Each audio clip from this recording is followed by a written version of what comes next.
Y ven aquí varios tipos de palmeras, esos palmitos tan altos. Alfonso Armada tiene 82 años. Es el marqués de Santa Cruz de Ribadulla. Hace 23 años era general de división del ejército español. Antes había sido secretario de la Casa del Rey. Y mucho antes, preceptor de don Juan Carlos de Borbón. Aquí había una buena.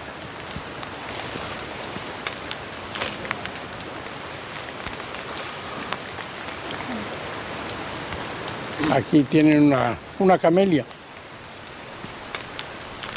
En 1983 fue condenado a 30 años de prisión por haber encabezado la rebelión militar del 23 de febrero de 1981, junto con el teniente general Jaime Milans del Bosch y el teniente coronel Antonio Tejero. El 23 de febrero hice todo lo que pude. Y la prueba es que el resultado es buenísimo. Y además, todo el mundo dice que la monarquía se afianzó. Y para mí, como yo lo que buscaba era primero traerla y luego que se afianzase, para mí todo el 23 de febrero es una satisfacción.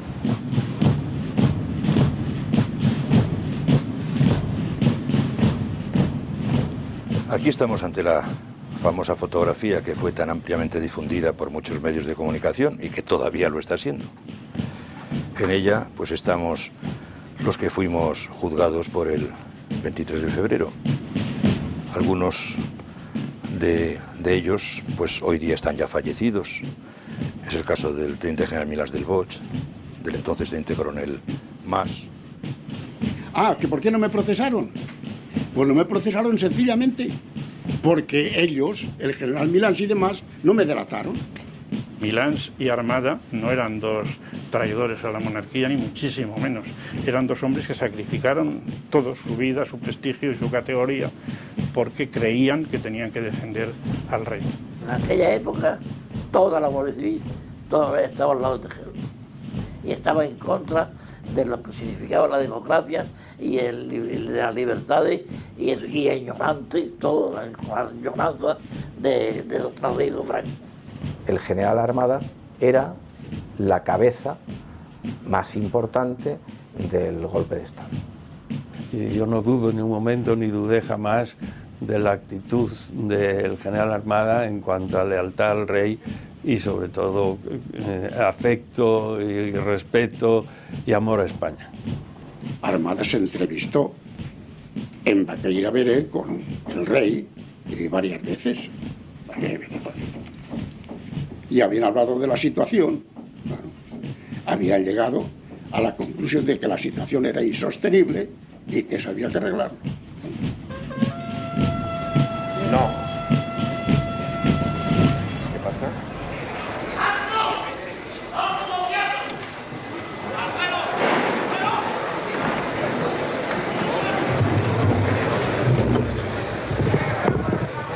¡Quiete todo el mundo! 4 años y 3 meses después de la muerte de Franco, el 23 de febrero de 1981, a las 6:22 de la tarde, el teniente coronel Tejero y otros 200 guardias civiles asaltaron el Congreso de los Diputados. Allí mantuvieron secuestrados durante más de 17 horas al gobierno de Adolfo Suárez y a más de 300 parlamentarios. Era el principio de un golpe de Estado que estuvo a punto de acabar con la democracia española. Yo conocí a Tejero cuando ingresaba en la academia. Y resulta que también coincidimos con la familia de la mujer. Esas circunstancias afines, que fue lo que nos hizo pues, mantener una amistad durante todo el tiempo de la academia y que se prolongó al salir, pues ya que fuimos destinados a la misma comandancia.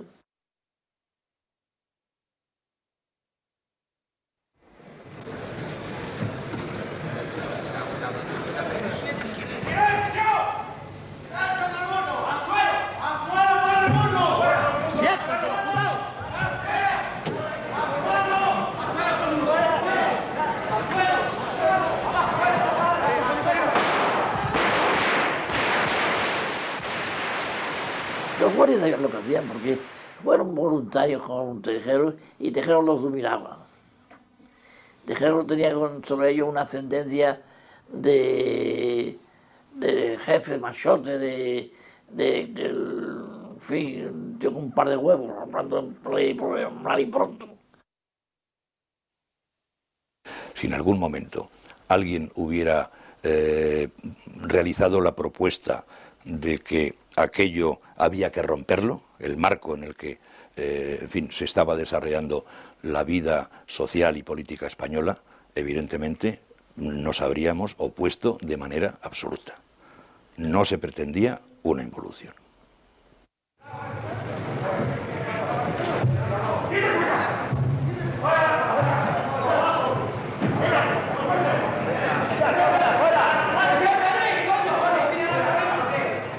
Fueron precisamente para echar abajo la democracia, para echar abajo lo poco que se había constituido, lo poco que se había liberado España.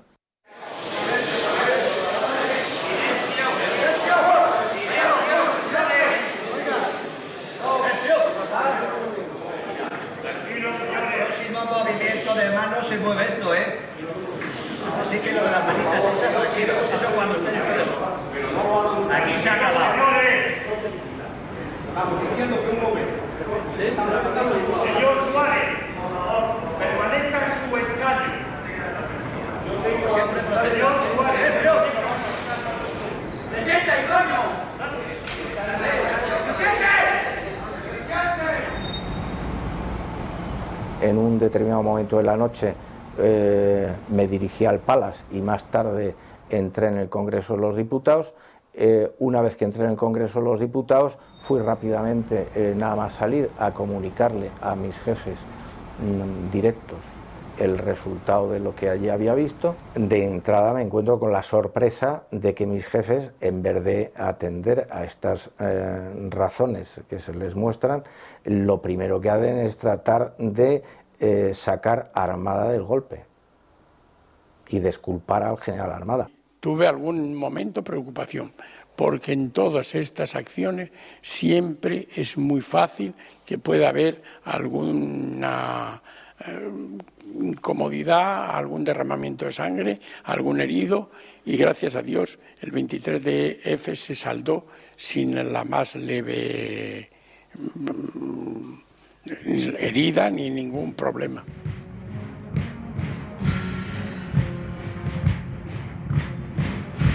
Al conocer el asalto del Congreso, los oficiales de toda España decidieron regresar a sus unidades, que permanecieron acuarteladas. Esperaban alguna orden. Decidí inmediatamente no alterar la vida de la academia, sino procurar esperar a ver que hubiera más noticias y que se pudiera realmente amansar las aguas y que no llegase la cosa, que no trascendiese mucho.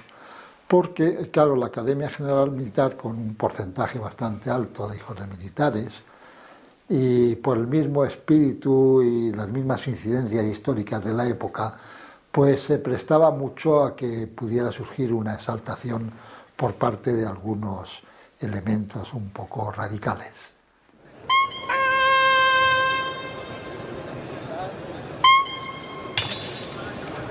No había división en el ejército, no. La inmensa mayoría celebraban el golpe, sencillamente. En el ejército había tres grupos muy claramente diferenciados. Estaba el grupo de los más próximos a las ideas democráticas, todos aquellos que de alguna manera estuvieron en el pasado o con la UMD o cerca de la UMD, gente que hacía una cierta, digamos, beligerancia a favor del cambio de régimen político que se estaba llevando adelante. Había otro grupo en el otro extremo, que eran aquellos que querían defender a toda costa el que en España no hubiera ningún tipo de cambio, el franquismo, las ideas que podemos llamar ultraderechistas, y luego había una gran masa en medio de los dos grupos que tenían sus ideas, que se sabía más o menos cada uno lo que pensábamos, pero que hacía una vida sin estar continuamente hablando de una cosa o de la otra. Por consiguiente, en los acuartelamientos, el grupo mayoritario, muy mayoritario, era este. En el ejército, además, hubo muchas víctimas de terrorismo. Y claro, el ejército estábamos todos pues intranquilos, molestos, pensando que no se toman las medidas debidas, que el terrorismo no se le puede tener así, como si fuera una cosa del otro mundo. El terrorismo es una guerra subversiva y está perfectamente estudiada la llamada guerra sucia, y hay que tomar medidas drásticas. El enterarse por la prensa de que el Partido Comunista había sido reconocido ya como un hecho consumado. Eso, unido a muchas otras cosas, no olvidemos que era la época de los atentados que tenían por objeto principalmente militares, muchos generales, muchas fuerzas de seguridad, eran los objetivos de los terroristas. Todo eso y algunos otros errores de tipo militar que en el ejército llaman mucho la atención, por ejemplo, nombramientos saltándose la antigüedad, nombramientos de altos cargos en los que quedaban superados los más antiguos por otros mucho más modernos, aunque pudieran parecer de más confianza dentro del nuevo sistema. Eso creó un ambiente muy desagradable. Mucho era nostálgico, obedecía un poco pues a personas que vivían una irrealidad sobre el momento histórico y que tenían una fuerte añoranza de una serie de valores de tipo ideología. Y total, la situación de intranquilidad en el país era muy grande. La clase política en activo conspiraba contra Suárez, los socialistas porque querían el poder. Y los adláteres de Suárez, como digo, Garrigues y compañía, lo que querían era echar a Suárez y ponerse a ellos. El sentido en el ejército en aquellas épocas, mayoritariamente, era un sentimiento progolpista, evidentemente. Los nostálgicos intentaron boicotear la transición democrática desde el mismo día de la muerte del general Franco. Su principal órgano de agitación fue el diario madrileño El Alcázar.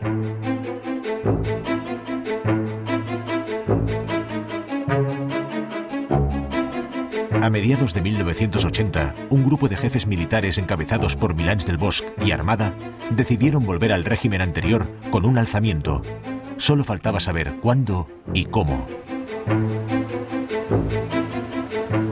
Un domingo de enero de 1981, los conspiradores se reunieron en Madrid, en un piso propiedad de un ayudante de campo de Milans del Bosch, en la calle General Cabrera.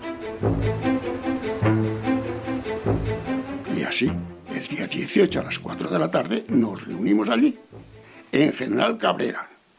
El papel del general Alvarado en la reunión esta de General Cabrera es un papel decisivo. O sea, en ese momento los que están allí sentados ven que Milans tiene toda su confianza en este general y que de alguna manera va a ser persona importante en el golpe. A esta reunión asistimos, bueno, él, el general Milans, su ayudante, el general Torres Rojas, que también había previsto que se hiciera cargo de la división acorazada, división que había mandado y de cuyo mando había sido relevado por unas declaraciones, o no sé qué hizo, ¿no? La habían relevado decía poco, ¿no? Pero que tomara el mando de la división acorazada. Y estaba allí Torres Rojas. Estuvo también el general Dueñas, que había sido director general de seguridad en el primer gobierno había sido, y antes con Arias, ¿no? Asistió también el teniente general Iniesta y algunos más que no tenían gran importancia, como mando no tenían gran importancia, estamos. Bueno, y ahí Milans en esa reunión expuso el plan.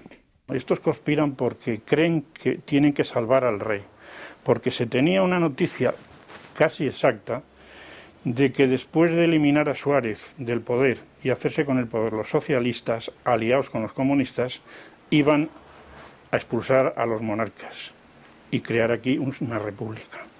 Esto es una cosa que casi nadie la dice, pero que es la realidad. De manera que Armada y Milans lo que van es a defender al monarca. Y claro, eso explica que los dos generales más conocidamente monárquicos de España estuvieran en cabeza de este golpe blando, como se ha dicho muchas veces.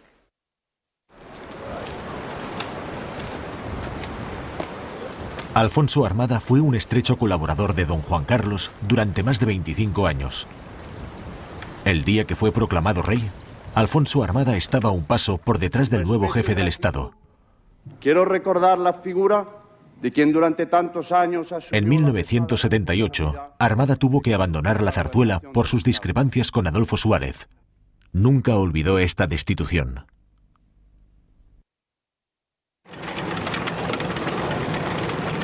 Jaime Milans del Bosch gozaba de mucho prestigio entre sus compañeros de armas. Cuando murió Franco y durante los primeros años de la transición, Milans mandó la Brunete, la división más poderosa del ejército. Sus regimientos blindados rodeaban Madrid. Suárez veía en Milans un peligro constante para la democracia recién nacida.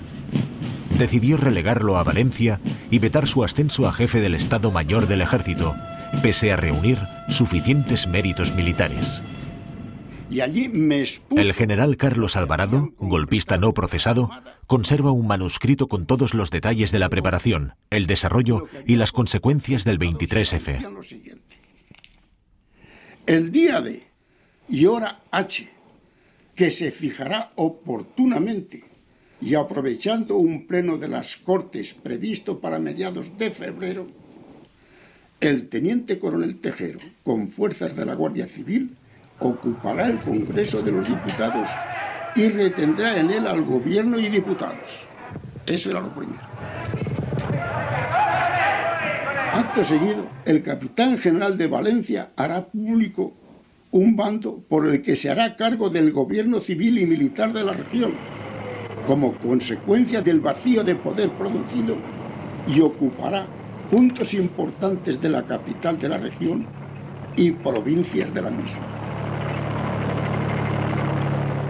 Simultáneamente, en Madrid, la división acorazada Brunete I, al mando del general Torres Rojas, ocupará puntos de la capital previstos en la operación Diana, que había para casos de emergencia.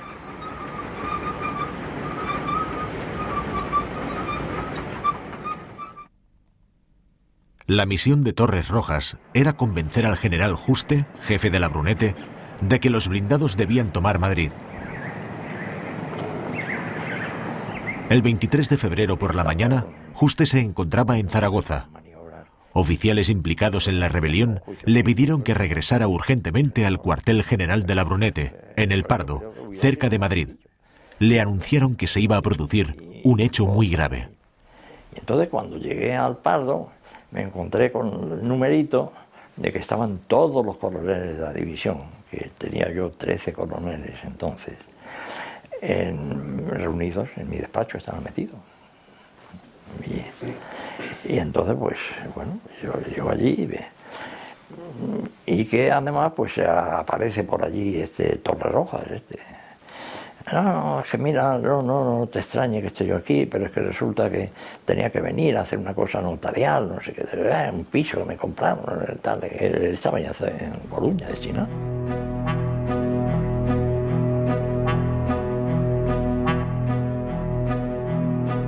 Entonces yo cuando vi que la primera cosa, que era el follón en el Parlamento, se armaba. Dije, coño, pues esto es verdad. Así que eso que me ha predicho este tío es verdad. Así que cómo se habrá enterado, no sé. La división acorazada Brunete I esperará órdenes del general Armada. A partir de ese momento, todas las órdenes que se den partirán de la zarzuela, cursadas o transmitidas por el general Armada. Uno de los conspiradores le aseguró al general Juste en la Brunete que la operación estaba dirigida desde el Palacio del Rey. Hace la afirmación esa de que el general Armada estará en la zarzuela. Y entonces fue cuando yo adopté la decisión también de decir, no, a eso vamos a llamar a ver si es verdad o no. Juste evitó pronunciarse hasta comprobar qué ocurría en la zarzuela. Algunos de sus subordinados, sin embargo, se apresuraron a controlar los puntos neurálgicos previstos en el plan de los golpistas. Lo primero que hicimos, pues fue, como bien se sabe por los medios de comunicación, pues el tratar de de ir a ellos, estableciendo lo que en un principio fue evidentemente pues una ocupación más o menos, digamos, enérgica, que no lo fue en mi caso, porque yo me ofrecí justamente para acudir a La Voz de Madrid, en la cual el redactor jefe de ella era buen amigo mío, con la finalidad justamente de disminuir toda tensión que pudiera despertarse, ¿no?, cualquier suspicacia. Me encontré con que los profesores tendían a venir a la academia. Tenía algunos exaltados que resultaron un poco más peligrosos. Algunos sé que se presentó con la pistola en el bolsillo y ya cargada y preparada tal en mi despacho, pero pues bien, con un momento de charla y tal, pues logré amansar aquel ímpetu tan mal canalizado. Sí.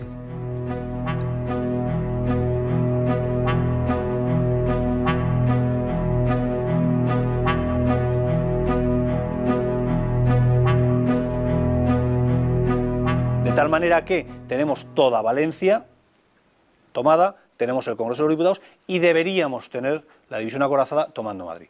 Por consiguiente, si eso hubiera ocurrido así, el golpe de Estado hubiera triunfado sin duda ninguna en ese momento. Pues, si ven la Brunete, como digo, por la Castellana, una compañía de carros, eso yo creo que se hubiese podido producir una cosa que hubiese durado 24 horas o 28 horas o lo que fuera, eso, pero que hubiese sido muy distinto el asunto. No, y hubiese dado lugar eso a lo que no hubo, con enfrentamientos con víctimas y con eso. El general Milans, cuando me habló del golpe de Tejero, le dije que lo veía muy difícil ese golpe, que no me cabía en la cabeza sencillamente, que no comprendía cómo Tejero pudiera hacer eso habiendo estado procesado, procesado, y habiendo sufrido prisión, por lo de la Galaxia, el proyecto Galaxia anterior, ¿no? Y vi en Tejero una seguridad tal, ¿no?, que está seguro de que aquello le salía bien. Casi me dio a entender que casi que estaba él de acuerdo con la policía, casi, ¿no? Estamos. Y desde luego con el que estaba de acuerdo era con algunos elementos del CSIC. Eso es clarísimo. La implicación de los servicios de inteligencia españoles en el golpe es uno de los puntos oscuros del 23F. Diego Camacho era agente del CSIC en 1981. Bueno, ante la cuestión de si el CSIC informó al gobierno de que iba a haber un golpe de Estado, pues todo lo que hemos sabido posteriormente hace pensar que sí. Yo personalmente pues pienso que también había una serie de informes. Ahora que se fuera a producir tal y como se produjo, pues yo lo dudo, puesto que si así hubiera sido, pues hubieran fingido todos en el Congreso de los Diputados. El 23 de febrero, Camacho acudió al Congreso para averiguar qué sucedía. Yo a la cúpula del CSIC la informo nada más salir del Congreso de los Diputados. Entonces implico a las personas que con el comandante Cortina han actuado en el golpe de Estado. Entonces el teniente coronel Calderón lo que hace es decirme que me aparte de la investigación y que él se ocupará de investigar a fondo. Javier Calderón era el jefe en funciones del CSIC en 1981. No fue procesado por el 23F. En cambio, sí lo fueron dos de sus subordinados, el comandante Cortina, que resultó absuelto, y el capitán Vicente Gómez Iglesias, que fue condenado a 6 años de prisión y expulsado de la Guardia Civil. El teniente general Javier Calderón fue nombrado director general del CSIC en 1996 por el gobierno Aznar. Cesó en 2001 y en la actualidad está jubilado.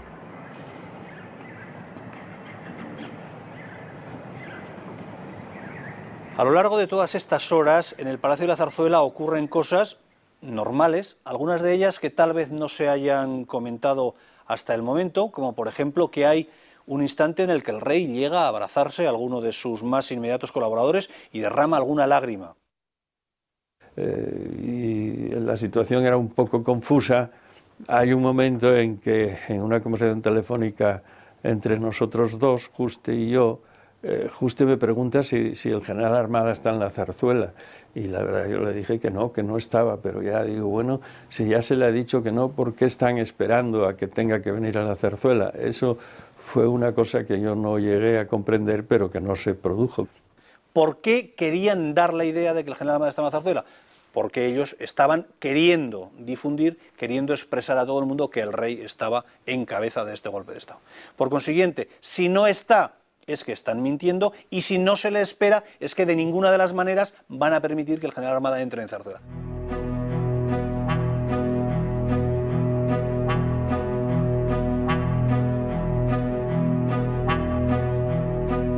Armada, en una de las reuniones en Baqueira, Beret le dijo al rey que, claro, habló de la posibilidad de un golpe militar. Estamos, de un golpe militar. Y entonces el rey le contestó, claro, dice, pues si eso se produce, Alfonso, habrá que reconducirlo, el golpe, ¿no? Para mí que esta palabra se le quedó grabada a hierro al amigo Armada. Y él lo que trató el día 23 de febrero fue reconducir el golpe. ¿Para qué? Para ser él el jefe del gobierno. Estén tranquilos, no sé si esto será cuestión de un cuarto de hora, 20 minutos, media hora, me imagino que no más tiempo. Y la autoridad que hay competente, militar por supuesto, será la que determine qué es lo que va a ocurrir.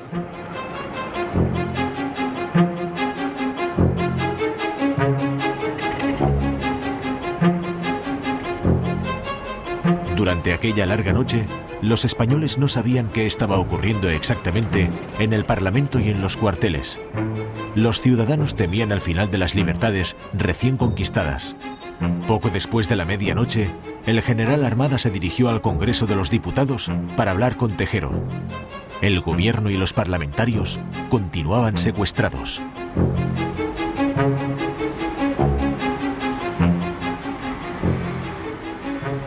El golpe del 23 de febrero era una operación dividida en fases. Entonces, el teniente coronel Tejero y los guardias civiles que entran en el Congreso de los Diputados desarrollan a la perfección la primera fase. Y después las restantes fases del golpe no funcionan porque el teniente coronel Tejero impide que la segunda fase de la operación, que es la entrada del general Armada para proponerse como presidente del gobierno, tenga lugar. No, esta era una fórmula en que hice para hablar con Tejero, pero que además pensaba que si no había otra necesidad o otro medio, pues no tendría inconveniente. Yo me acordaba muy bien, por haberlo estudiado en historia, del golpe de Pavía. Pavía da un golpe el 2 de enero de 1870 y tantos, y luego entrega el gobierno a Serrano, duque de la Torre, que es el que forma el gobierno provisional. El ofrecerse podía ser un sacrificio, como él dijo telefónicamente, un sacrificio, pero que pudiera arreglar la situación tan violenta que se estaba produciendo mediante un periodo de transición en que él se ofreciera a ser presidente del gobierno, con un gobierno pues variado, con representaciones de todos los partidos políticos. Ya te digo, aquella lista... Carmen Echave, funcionaria del Congreso, estuvo toda la noche en las Cortes. Fue testigo de la conversación que Armada mantuvo con Tejero sobre su supuesto gobierno de concentración. Yo la apunté en un calendario, en una libreta que yo tenía del mismo año, del 81, y ahí quedó impresa. Me acuerdo que estaba Felipe González, que estaba Jordi Soletura, no, el Sáenz de Santa María, militares. Y en ese gobierno estaban desde Felipe González a Fraga, a Pío Cabanillas, a Letona, el general Saavedra Palmeiro, muy prosocialista. Es decir, creo que Mújica estaba también, Ansón estaba de ministro de Información, me parece. Eso es una idiotez que verdaderamente parece mentira que se repita. Para tener un gobierno, primero hay que ser presidente, luego consultar a cada uno de ellos si quieren. Y algunos de los que han citado en esa lista, pues ni los conocía. Por ejemplo, conocía así muy bien a Manuel Fraga, conocía así a Adolfo Suárez, a Felipe González le saludé en una ocasión y en el momento de la salida de los diputados, pero nunca había tenido ningún intercambio de palabras con él. Él negó todo desde un principio, que no había intervenido absolutamente nada, que su intervención había empezado en el Estado Mayor del Ejército, cuando se ofreció a ir al Congreso y hablar con los diputados. Pero resulta que ya llevaba la lista de gobierno en el bolsillo. O sea que esa estaba preparada de antes. Eso es una idea que yo no he desmentido muchas veces porque me da risa pensar que son tan ingenuos y tergiversan tanto las cosas como para decir una cosa semejante. Nunca existió ningún gobierno, aunque lo diga quien lo diga. Y a mí me dijo Tejero, cogió el papel, y que cuando leyó los primeros nombres, vio que estaba Mújica y estaba Felipe González y Sol Lectura y unos cuantos así, se indignó, arrugó el papel y lo tiró al suelo. Por lo tanto, es una operación militar que se aborta por la misma persona que lo inicia, que es el teniente coronel Tejero.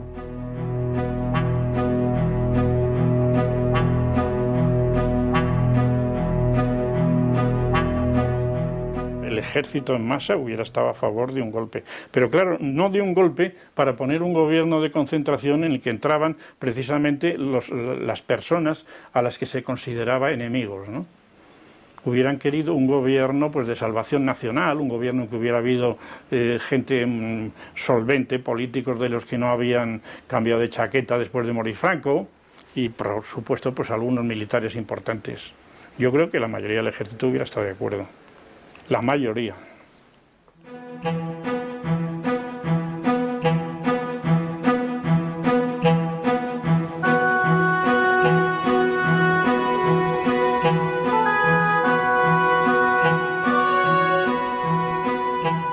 En la mayoría de los cuarteles reinó la incertidumbre durante bastantes horas. En Madrid, el general Carlos Alvarado se trasladó a la Capitanía General para conseguir apoyos a la rebelión. Su interlocutor fue el jefe del Estado Mayor de la Primera Región Militar, José María Sáenz de Tejada. Y yo le dije, José María, porque nos conocíamos, ¿no? José María, que una ocasión como esta no se vuelva a presentar. Que no se vuelva a presentar. Volvió al despacho, no dijo nada. Y siguieron dando las órdenes para que las unidades volvieran a su acuartelamiento. Y así fracasó la cosa. Y se vio enseguida que el golpe había fracasado. Un golpe de estos se gana en las 2 primeras horas. Y desgraciadamente además con violencia. Cuando yo veo que no, ya las unidades están, había regresado a la que había salido y todas las cosas, pues entonces decido pues ir a Zarzuela a hablar con Sabino y a cambiar impresiones y eso, y le llamo por teléfono y digo, voy a ir allí. Voy y me franquean la puerta de la Zarzuela y tal. Y cuando yo entraba, bajaba el rey, no sé si se lo habían dicho o es que bajaba a ver a Sabino o lo que fuera, y me vio y tal, y me dio un abrazo y me dijo, gracias, Pepe.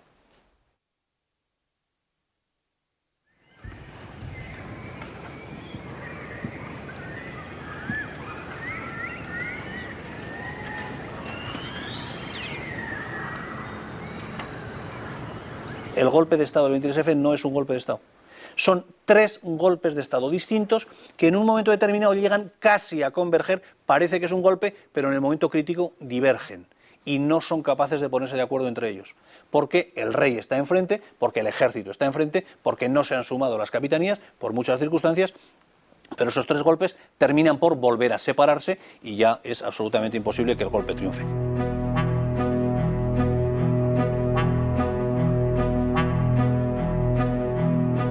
Tejero daba por sentado que todo el ejército, o la mayor parte, se sumaría, por decisión de sus capitanes generales.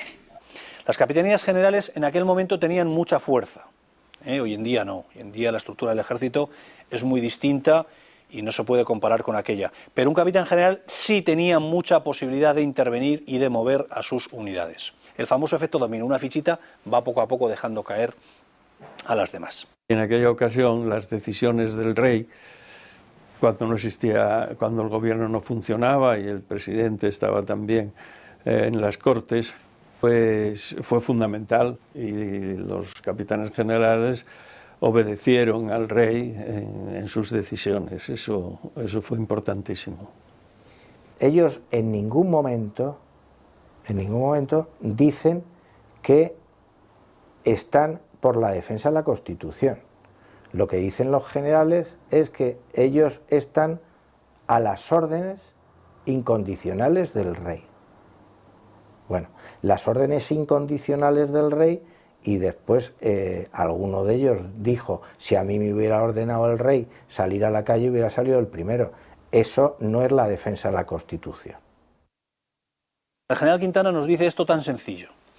Franco hizo un testamento para los militares. Testamento que ha estado colgado en las salas de banderas de muchos cuarteles durante muchos años. Y en ese testamento dice clarísimamente: os pido que seáis tan leales con don Juan Carlos de Borbón como jefe del Estado como lo habéis sido conmigo. Y él dice: el rey es el jefe de las Fuerzas Armadas. Franco me ha ordenado que sea leal. Yo lo soy, porque era una persona muy, muy disciplinada, y yo obedezco al rey, que es el jefe, el mando supremo de las Fuerzas Armadas, y punto. Quintana dijo, no, a mí el rey me dice esto, y yo en primer tiempo de salud le digo que a sus órdenes, majestad, y me tiro para adelante y se acabó. No ando en tiquismiquis de que si es constitucional o no es constitucional la decisión del rey. No, eso... Es fácil que ese concepto de disciplina militar exclusivamente pues, hubiese prevalecido en aquel momento, ¿no? Yo creo que sí.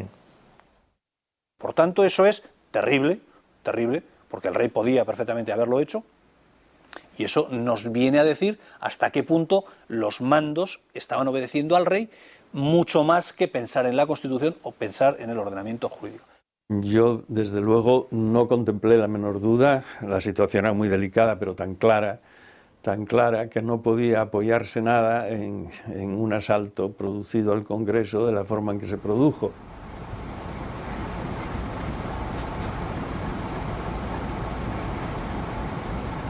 Yo recuerdo que yo estaba con mi mujer y le comenté, digo, espérate que viene el anillo al rey y se vendrá como saldrá vestido de capitán general. Y mujer, ¿cómo? Ya verás. Cuando me aparece vestido de uniforme, no tenía más remedio, su postura era esa. Al fin, 7 horas después del asalto del Congreso, a la 1:20 de la madrugada, don Juan Carlos I apareció por televisión para desautorizar a los golpistas y tranquilizar a la población. La corona, símbolo de la permanencia y unidad de la patria, no puede tolerar en forma alguna acciones o actitudes de personas que pretendan interrumpir por la fuerza el proceso democrático que la Constitución votada por el pueblo español determinó en su día a través de referéndum.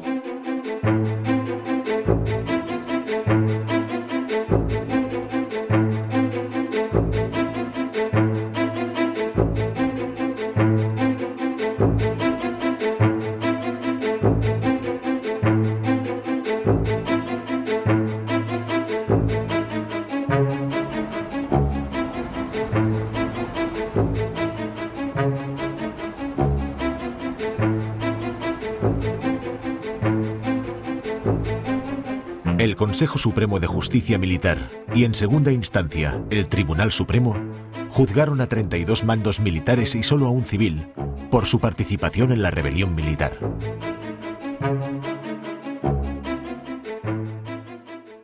El hacernos esta fotografía surgió simplemente pues, por tener un recuerdo de todos, para poderla mirar de vez en cuando. Nos vimos, lógicamente, viviendo juntos una convivencia que fue dura y fue difícil, tuvo sus momentos buenos y momentos menos buenos, y bueno, pues con ello, de vez en cuando recordamos lo que fueron aquellos tiempos. En ella, pues faltan el general Armada, el capitán Gómez Iglesias y el comandante Cortina, que en fin, mantuvieron siempre pues una actitud mental e intelectual diferente a la nuestra y en fin, se excluyeron de la fotografía. Algunos de ellos pues hoy día están ya fallecidos. Es el caso del teniente general Milans del Bosch, del entonces teniente coronel Mas, del capitán de navío Menéndez, del coronel Martínez Inglés, del teniente de la Guardia Civil Nieto, y otros pues estamos en su mayoría pues vamos ya o bien en situación de retiro del ejército o de la reserva, como es mi caso, u otros naturalmente los que fueron condenados a penas superiores a 3 años en la vida civil, el caso del entonces capitán Dusmet, caso del entonces comandante Pardo Zancada. Otros quedamos en activo, como es el capitán entonces Bobis o el capitán Lázaro Cortay, que hoy día creo también que están en la reserva como yo, puesto que son de mi misma promoción. Y en fin, de la mayoría del resto, pues poco puedo comentar. Me imagino que los tenientes de la Guardia Civil, que todos tuvieron una pena que creo que fue inferior a un año, pues seguirán con sus actividades profesionales dentro de la Guardia Civil. El Tribunal Supremo condenó a 29 militares y a un civil. Armada, Milans y Tejero fueron condenados a 30 años de prisión por encabezar la rebelión militar. Ellos y otros 10 procesados fueron expulsados de las Fuerzas Armadas. Los otros 16 oficiales pudieron volver años después al ejército y a la Guardia Civil. Todos soportaron, aunque no aceptaron, las condenas que les fueron impuestas, y todos las cumplieron con dignidad hasta que les fue concedido el indulto que algunos de ellos se negaron a solicitar. Que no solicitaron. Milans no lo solicitó. Tejero tampoco lo solicitó. El lamentarme o no de mi participación en aquellos hechos, a pesar de haber sido absuelto de ella, es una cuestión que sinceramente no me la he planteado. Yo, en este sentido, asumo lo que dijo Ortega y Gasset: yo soy yo y mi circunstancia, y como esa circunstancia pues me ha acompañado desde 1981, pues la asumo sin más, como algo que, como una sombra más o menos, ¿no?, que me tiene que acompañar. Alfonso Armada ha recibido muchas cosas de Dios y no hace más que darle gracias por los muchos beneficios que ha tenido y no aspira a nada. Por eso, una vez que ha terminado la época de condena, me he incorporado a la vida de mi familia, a la vida campesina, verdaderamente con una ilusión y con una satisfacción grandísima. Y creo que siempre he tratado de cumplir con mi deber. Yo sentí mucho su prisión, incluso pues, en lo que de mí pudiera depender, pues trataba de que pronto se cumpliera su pena, como la de los demás, porque era muy triste para mí, y no hemos llegado a tener una conversación sobre sus propósitos o sobre la verdadera situación que dio lugar a lo que ocurrió tan tristemente. Se aprovechó el juicio para dar un palo al ejército, escarmentarlo y que nadie se atreviera a volver a chistar. Pero no se hizo ninguna investigación. El propio Calvo Sotelo, en unas declaraciones, decía que cuando el juez le propuso que se procesara, eran 33 creo, que le dijo que muy bien, que en 33 se pare la investigación, que a esto se les aplique toda la dureza de la ley. Y lo dice el señor que era presidente de gobierno. ¿Cómo? Que se pare y que se aplique la ley con dureza a estos. ¿Y los otros qué? O sea que lo restringieron. ¿Por qué? Pues porque debía haber mucha más gente de la que nos dicen. No me procesaron sencillamente porque ellos, el general Milans y demás, no me delataron. Y voy a decir otra cosa. Y en pleno consejo, no fue consejo de guerra, porque aquello fue un juicio, no es igual que un consejo de guerra, ¿estamos? Que era el Consejo Supremo de Justicia Militar en pleno convertido en sala de justicia. Fue un día, estando allí, Armada me llamó en una parte y me dice: Alvarado, se dice que tú estuviste en la reunión de Cabrera. Y yo le dije: si lo sabes, denúnciame.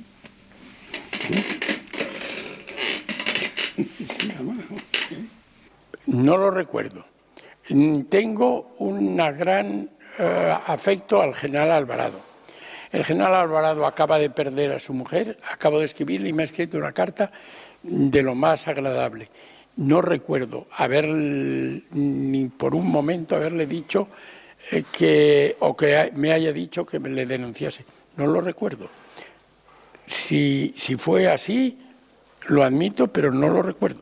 Armada, claro que sabía que yo había estado en Cabrera, aunque él no había estado. Claro, se lo había dicho Milans. Y yo además lo consulté con él, con el confesor. Digo, bueno, ¿qué tal? Y me dice: no, a usted mientras no le llamen no tiene por qué decir nada. Ahora, no tengo por qué delatarme. Claro. ¿Por qué? Voy a hacer el chulo ahí a decir: yo también estuve metido ahí. Mis compañeros, el general Milans y los demás, no han querido decir que yo estuve allí. Como estuvo otro, como estuvo Dueñas, por ejemplo. Tampoco dijeron nada de él. Tampoco se dijo nada de Iniesta. El general Iniesta sí era una referencia, digamos, para los ultras más activos. Es una persona que salta a la palestra pública cuando el atentado del entonces presidente del gobierno, Carrero Blanco, era director general de la Guardia Civil. Hace, a lo largo de las fechas previas al 23F, funciones incluso en alguna medida de finanzas, porque la compra de los autobuses que hace el teniente coronel Tejero a finales en diciembre del año 80 parece que está financiada por medios que le procura este teniente general. Pero es que además resulta que intervienen otras personas que luego el día del 23F desaparecen como por arte de magia. El general Cabeza Calahorra, bueno, pues es una persona, ya escribió en su día un libro sobre la ideología militar y es una persona siempre considerada dentro del entorno más o menos ultra, más próximos al régimen anterior. El general Dueñas se limita en alguna medida a prestar su domicilio para que desde él se hagan llamadas telefónicas y se puedan hacer con una cierta discreción. El teniente coronel Mer tendrá luego un especial protagonismo en las sesiones del juicio, pero como abogado, porque él era letrado y participa como abogado defensor, pero el 23F no hace absolutamente nada. Es decir que esto nos da una idea más de esa mala coordinación o de esa posible, llamémosle, mala organización en el propio golpe. Yo no estuve en ninguna reunión, ni estaba enterado del día que iban a dar el golpe. Y si hubiera estado enterado, a lo mejor hubiera estado al lado de ellos, ¿eh? No lo digo con seguridad, pero yo tampoco quería un gobierno de barullo de estos.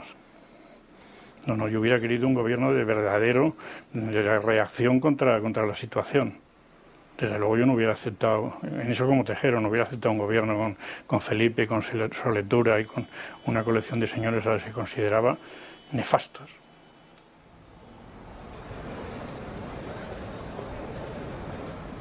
Había dos personas, dos oficiales, que con sus guardias civiles, con sus subordinados, participan en la fuerza que toma el Congreso de los Diputados. ¿Por qué estas personas no están implicadas en el 23 de febrero? Porque en el momento en que sobre las 12 del mediodía del 24 salen las fuerzas ocupantes del Congreso, esas fuerzas son conducidas a su detención, unos para ser sancionados guardias, otros para ser procesados. Bueno, pues entre ellos no están estas dos personas. No están porque han salido. Y han salido por uno de los lugares que no está destinado precisamente para salir, exactamente por una ventana.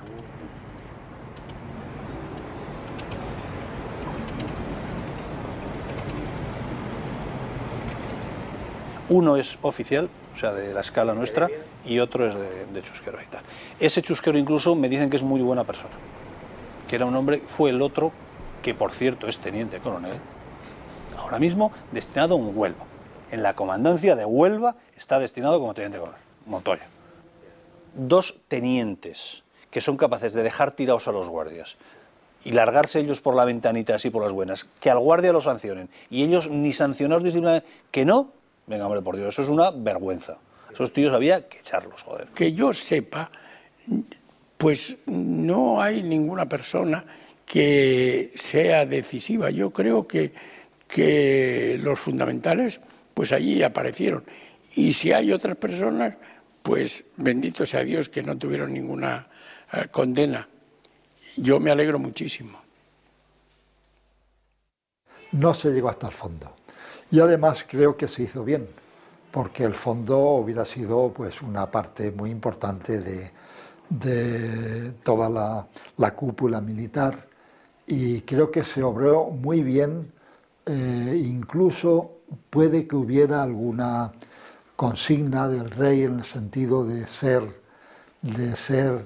comprensivo, de ser diplomático, de dejar que las cosas se fueran remansando por sí mismo, y nada más que coger pues 2 o 3 que fueron cabezas de turco realmente.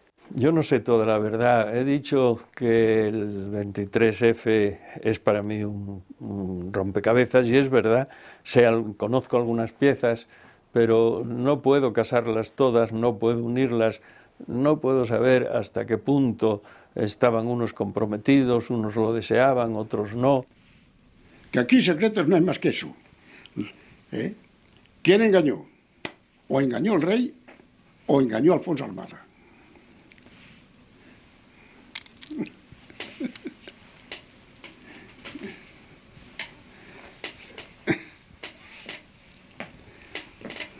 Y no se sabrá. El rey de ninguna manera engaña. El rey obró concretamente. Si ellos consideran que alguien les engañó, cúlpenselo al general Armada. Tengo las espaldas muy anchas para que me culpen lo que les dé la gana. Ahora, jamás culparé al rey de algo que no cometió.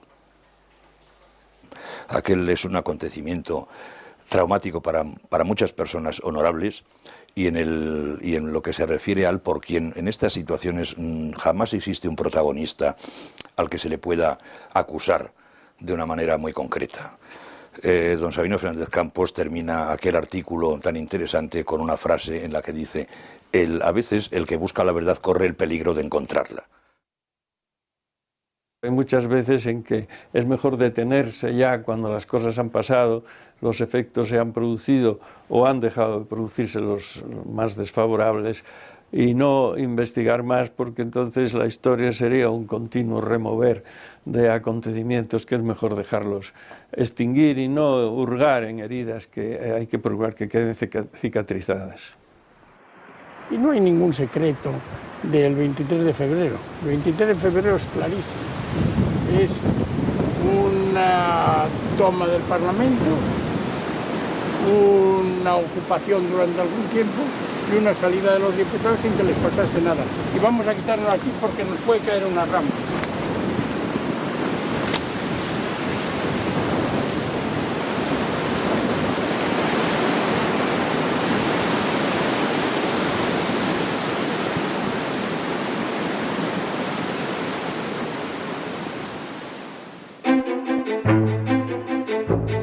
Alfonso Armada sigue cuidando sus camelias cerca de Santiago de Compostela y pasa temporadas en Madrid. Antonio Tejero reside en la Costa del Sol y cultiva aguacates. El general Luis Pinilla falleció en mayo de 2004. El general Carlos Alvarado vive en Madrid y ha cumplido 90 años. Javier Fernández López es delegado del Gobierno Central en Aragón.